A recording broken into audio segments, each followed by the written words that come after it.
नमस्कार, DD news में आपका स्वागत है। रात 9 बजे की खबरों के साथ मैं हूं ममता चोपड़ा और सबसे पहले शुरुआत करते हैं उत्तराखंड की खबर से। बाढ़ की विभीषिका झेल रहे उत्तराखंड में राहत और बचाव कार्यों में बड़ी सफलता मिली है।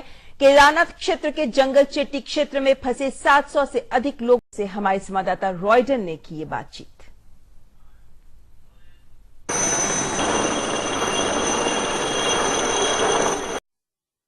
क्योंकि रोड खराब था, इसलिए पहाड़ों पर पगडंडियों के सारे उन लोगों को नीचे लाए। इसके अलावा जो बुजुर्ग लोग थे उन्हें अपने कंधे पर बैठा के जो जवान है वो हर्षिल तक उनको लेकर आए और वहां से उन्हें हेलीकॉप्टर के द्वारा दूसरे स्थानों पर पहुंचाया गया।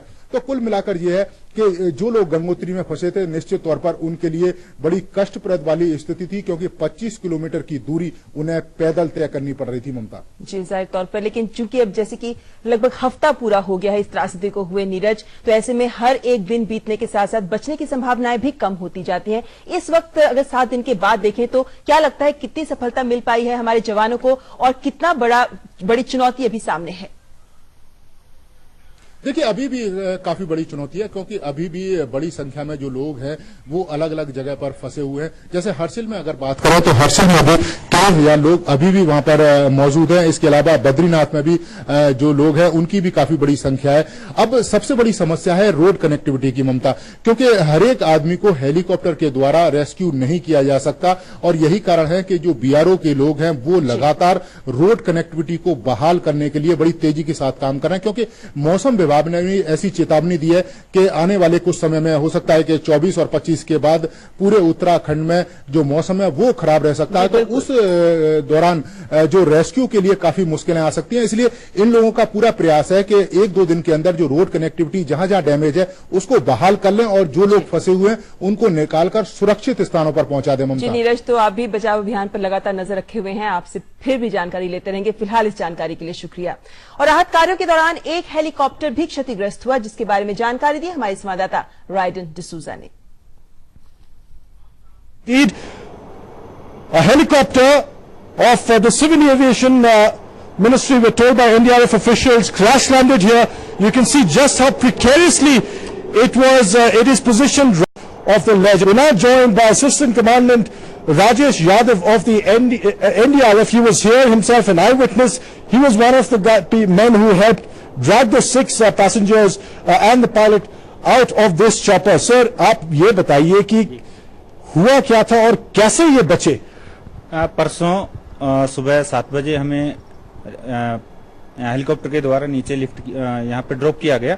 8 लोग थे हम एनडीआरएफ से, और हमें ये टास्क मिला था कि यहाँ पे आपको हेलीपैड बनाना। हमने 2-3 घंटे में इसको तैयार कर दिया था और जो ऑफिशियल थे सिविल एविएशन के उनके अनुसार यहाँ लैंडिंग संभव थी। और उसके बाद उन्होंने लैंडिंग स्टार्ट की और 2 सोर्टी यहाँ से शुरू हो चुकी थी। 6 लोग जा चुके थे, 6 यात्री।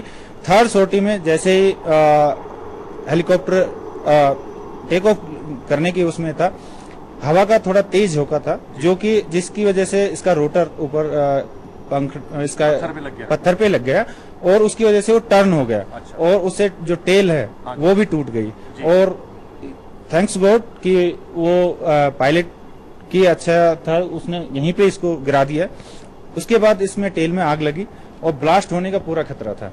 लेकिन जो लड़के हमारे यहीं खड़े हुए थे एनडीआरएफ के, वो उन्होंने अपने जीवन की परवाह न करते हुए 6 यात्री और 1 पायलट, 7 को सेफली, किसी को जरा सी भी इंजरी नहीं हुई, और जिसमें कि बहुत बूढ़े लोग भी थे 1-2, जिनको कि उठा के अपने गोद में लेके आए वो लोग। और अपने इस हेलीकॉप्टर के क्षतिग्रस्त होने के बाद अंदाजा लगाया जा सकता है कि कितना दुर्गम है ये इलाका और कितना जटिल है यहाँ बचाव अभियान। फिलहाल यहाँ रुकेंगे एक ब्रेक के लिए।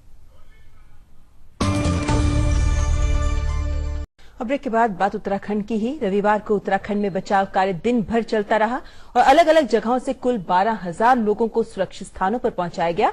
हालांकि अभी भी हर्षिल में सभी लोग सेना की देखरेख में हैं।